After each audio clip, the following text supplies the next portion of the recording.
Hello student, welcome to my YouTube channel. जैसा कि आपको पता है कि मैं बीएड फोर्थ सेमेस्टर की प्रिपरेशन करा रही हूँ। तो ये प्रीवियस ईयर पेपर है 2023-24 का अधिगम फर्स्ट पेपर अधिगम के लिए आकलन। तो आज मैं ये आपको समझाऊंगी कि प्रीवियस ईयर में कौन कौन से क्वेश्चन आए थे। चलिए वीडियो स्टार्ट करते हैं। क्वेश्चन नंबर 1, शैक्षिक उद्देश्य है। तो शैक्षिक उद्देश्य कैसा होता है? वो ज्ञानात्मक भी होता है, क्रियात्मक भी होता है और भावात्मक भी होता है। तो उपरोक्त सभी इसका राइट आंसर है। नेक्स्ट है उपलब्धि परीक्षण के प्रकार हैं। तो उपलब्धि परीक्षण के प्रकार कौन से हैं? मानकीकृत उपलब्धि परीक्षण और अध्यापक निर्मित उपलब्धि परीक्षण। दोनों इसके सही ऑप्शन है। नेक्स्ट है निम्नलिखित परिभाषा किसने दी है? एक शैक्षिक उपलब्धि परीक्षण वह है जिसका निर्माण ज्ञान समूह में कौशल के मापन के लिए किया जाता है। तो इसका राइट आंसर है फ्रीमैन। नेक्स्ट है निम्नलिखित में से कौन सा भावात्मक पक्ष का सबसे ऊंचा स्तर है? तो कौन सा भावात्मक मतलब सबसे ऊंचा स्तर है वो है चारित्रिकरण। नेक्स्ट है विश्वसनीयता ज्ञात करने की विधि है। तो वो कौन सी? ये सभी होती है, उपरोक्त सभी इसका राइट आंसर है। नेक्स्ट है बुद्धि परीक्षण के प्रकार हैं। तो ये दोनों प्रकार होते हैं, शाब्दिक और अशाब्दिक, इसलिए सा ऑप्शन करेक्ट है। नेक्स्ट है अशाब्दिक बुद्धि परीक्षण के अंतर्गत आते हैं। तो इसमें क्या क्या आते हैं? ये सभी आते हैं। नेक्स्ट है शाब्दिक और अशाब्दिक बुद्धि परीक्षण किस आधार के अंतर्गत आते हैं? तो वो किसके आधार के अंतर्गत आते हैं? विषय वस्तु के आधार पर। नेक्स्ट है निम्न में से किसे केंद्रीय प्रवृत्ति के अंतर्गत शामिल किया जाता है? तो किसे किया जाता है? बहुलांक को। नेक्स्ट है मध्यांक के द्वारा ज्ञात किया जाता है। तो मध्यांक के द्वारा क्या ज्ञात किया जाता है? मध्य बिंदु। नेक्स्ट है निम्नलिखित कथन किसका है? श्रेणी के मध्यमान से प्रत्येक अंक के विचलनों के वर्गों के मध्यमान का वर्गमूल ही प्रमाणिक विचलन है। तो इसका ऑप्शन जो है, मतलब इसमें प्रीवियस ईयर में मतलब कोई ठीक नहीं दे रखा था, इसलिए इसमें जो है सभी को कंपलसरी नंबर मिला था। ठीक है। नेक्स्ट, किसने परिभाषित किया है दो या दो से अधिक चरों में पाए जाने वाले सह विचरण के विश्लेषण को ही सह संबंध कहा जाता है? तो ये भी ऐसी क्वेश्चन है क्योंकि इसमें वो ऑप्शन ही नहीं था, इसलिए इसमें सभी जो है सबको एक नंबर दिया गया था। नेक्स्ट है आंकड़ों के संकलन एवं विश्लेषण की क्रमबद्ध प्रक्रिया जिससे निर्णय लिए जाते हैं उसे क्या कहा जाता है? उसे कहा जाता है मूल्यांकन। नेक्स्ट है मापन का सबसे ऊंचा स्तर कौन सा होता है? वो होता है अनुपात स्तर। नेक्स्ट है आकलन का प्रकार है। तो आकलन का क्या प्रकार होते हैं? ये सभी होते हैं, योगात्मक, निदानात्मक, रचनात्मक। तो उपरोक्त सभी इसका राइट आंसर है। नेक्स्ट है मूल्यांकन एक क्रमिक प्रक्रिया है जो संपूर्ण शिक्षा प्रणाली का एक अंग है जो शिक्षा के उद्देश्यों से घनिष्ठ रूप से संबंधित है। ये किसने कहा है? ये कहा है कोठारी कमीशन ने। नेक्स्ट है किस मापनी में वास्तविक शून्य बिंदु होता है? तो किसमें होता है? अनुपात मापनी। नेक्स्ट है निम्नलिखित में से कौन सा मापन का गुणात्मक उपकरण है? तो कौन सा है गुणात्मक उपकरण? दोनों, परीक्षण और साक्षात्कार।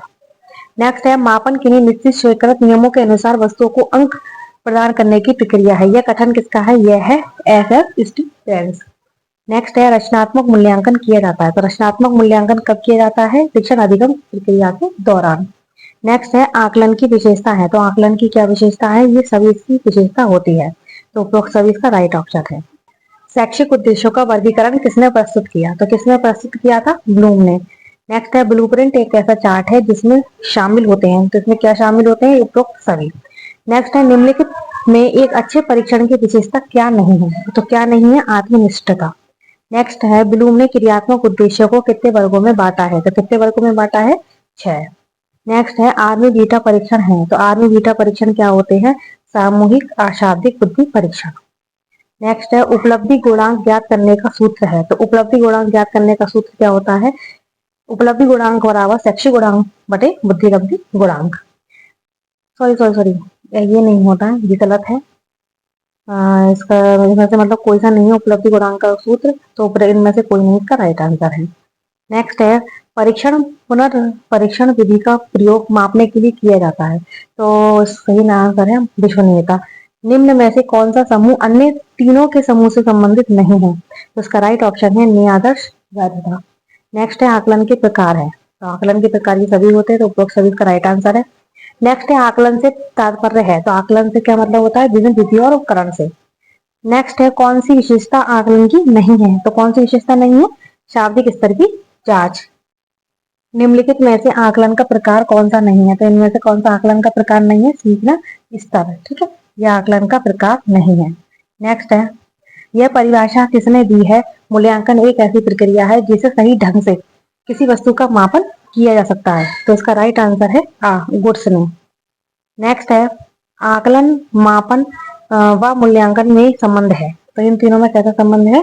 तो ये तीनों एक दूसरे के पूरक हैं। नेक्स्ट है मापन का संबंध है। तो मापन का संबंध किससे होता है? संख्या से और मात्रा से। तो आवा दोनों इसका राइट ऑप्शन है। नेक्स्ट है किसका प्रयोग व्यक्ति के अचेतन मन को मापने हेतु किया जाता है?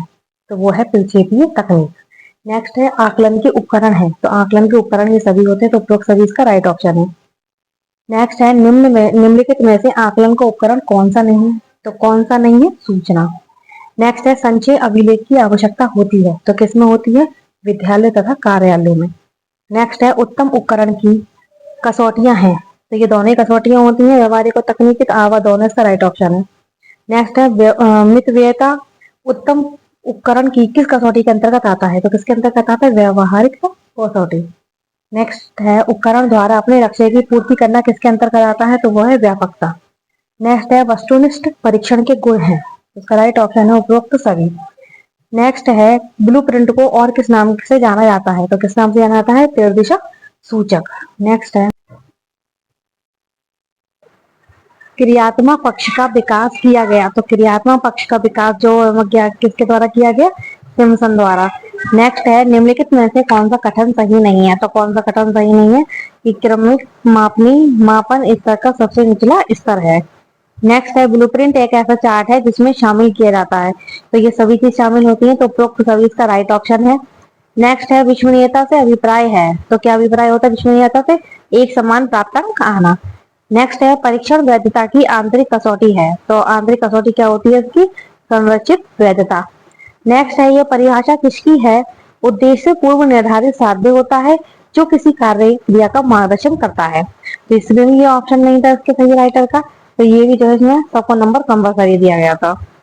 नेक्स्ट है अंतराल मापनी के उदाहरण है। तो वो ये सभी होते हैं, तो उपरोक्त सभी इसका राइट ऑप्शन है। नेक्स्ट है मनोवैज्ञानिक मापन में विभिन्न प्रदत्तों को रखते हैं। तो कितने प्रदत्तों को रखते हैं? 4 स्तरों को में। नेक्स्ट है ज्ञानात्मक उद्देश्यों को व्यवहारिक रूप में लिखने की विधि किसने दी है? तो वो किसने दी है? रॉबर्ट मैगर ने। नेक्स्ट है सहसंबंध गुणांक ज्ञात किया जाता है। तो इसका राइट आंसर है -1 और +1 के बीच। नेक्स्ट है मूल प्राप्तांकों को स्टेन प्राप्तांकों में परिवर्तन करने का सर्वप्रथम प्रयास किसने किया? तो जो सर्वप्रथम प्रयास है वो किया था रेमंड बी कैटन ने। नेक्स्ट है प्रथम सफल बुद्धि परीक्षण किसने बनाया? तो किसने बनाया? विनय ने। नेक्स्ट उपलब्धि परीक्षण मापन करते हैं। तो उपलब्धि परीक्षण किसका मापन करते हैं? ज्ञान और कौशल में निपुणता। नेक्स्ट है कौन सी वैधता का परिकलन सबसे कठिन है? तो राइट ऑप्शन है रचनात्मक वैधता। नेक्स्ट है खुले प्रश्न सामान्यता होते हैं। तो वो कैसे होते हैं? निबंधात्मक प्रकार के। नेक्स्ट है निम्नलिखित में से कौन सी एक अच्छे परीक्षण की विशेषता नहीं है? तो क्या नहीं है? योजना। नेक्स्ट है पद विश्लेषण किया जाता है। तो पद विश्लेषण किसका किया जाता है? अच्छे परीक्षण पदों के चयन हेतु और कमजोर पदों को अस्वीकार करने हेतु। तो आवा दोनों इसके राइट ऑप्शन है। नेक्स्ट है निम्नलिखित में कौन विचलनशीलता का सर्वाधिक स्थायी माप है? तो इसका राइट आंसर है मानक विचलन। सॉरी, तो इसका ये हमारा ये राइट ऑप्शन है मानक विचलन। ठीक है। नेक्स्ट है यदि समांतर माध्य 20 तथा माध्य का 25 है तो उस समूह का मध्यांक क्या होगा? तो हमें मध्यांक वाला फॉर्मूला लगा देना है और उससे ये आंसर निकल जाएगा। तो उसका आंसर 35 आएगा। नेक्स्ट है निम्नलिखित आंकड़ों का मानक विचलन क्या है? तो मानक विचलन निकाल लेंगे मानक विचलन का फॉर्मूला करके। पहले मैंने पढ़ाई थी वीडियो में, तो उसमें है मानक विचलन मध्यांक का फॉर्मूले, तो वो फॉर्मूला लगा लेना। तो उसका आंसर दिया है द। कक्षा 10 के प्रथम 8 वर्गों की आयु है निम्न है, इसका समांतर माध्य निकालना। तो मैं समांतर माध्य निकाला है, इसका राइट आंसर है इनमें से कोई नहीं। नेक्स्ट है निम्नलिखित आंकड़ों का मध्यांक है। तो इसमें मध्यांक पूछा है, तो इसका ऑप्शन है 5। नेक्स्ट है निम्नलिखित में से एक कौन सा सूत्र सही नहीं है? इसमें पूछा कौन सा सूत्र सही नहीं है। तो हमें जो पीछे मैंने सबको सूत्र पढ़ाए थे वो आपको याद कर लेना और उन्हीं में से ये बताना है कि ये में से कौन सा सही नहीं है। तो इसमें जो ऑप्शन है ये ठीक नहीं है कि P बराबर 1 minus 6 sigma D square upon n minus 1।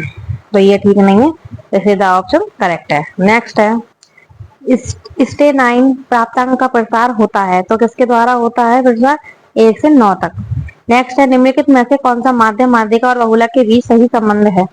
तो इनके बीच सही संबंध क्या होता है? 3 माध्यिका बराबर बहुलक प्लस 2 माध्य, ये फॉर्मूला है सही। नेक्स्ट है, टी स्कोर का सही सूत्र है। तो टी स्कोर का जो है वो सही सूत्र क्या है? तो इसका सही सूत्र जो है वो है टी बराबर 50 minus M upon sigma plus 10, तो ये आएगा सही। नेक्स्ट है, निम्नलिखित में कौन सा विचलनशीलता का सर्वाधिक स्थायी माप है? तो उसका राइट आंसर है मानक विचलन। नेक्स्ट है, परीक्षण वर्गीकरण के प्रकार है। तो कौन से प्रकार होते हैं? 2। नेक्स्ट है, लघु रीति से मानक विचलन का सूत्र है। तो क्या सूत्र होता है? Sigma F D square upon N plus sigma F D upon N square, ठीक है, पूरे का होल स्क्वायर अंडर रूट में। नेक्स्ट है, कोटि अंतर सह संबंध की गणना का सूत्र है। तो इसका जो राइट ऑप्शन है वो है ये कोटि अंतर सह संबंध की गणना का सूत्र, ठीक है, ऑप्शन सा, ठीक है। तो ये प्रीवियस ईयर फर्स्ट पेपर का कंप्लीट हुआ। वीडियो पसंद आए तो लाइक कीजिए, चैनल को सब्सक्राइब कीजिए और बेल आइकन को प्रेस कीजिए, जिससे कि आने वाली वीडियो का नोटिफिकेशन आप लोगों को मिलता रहे।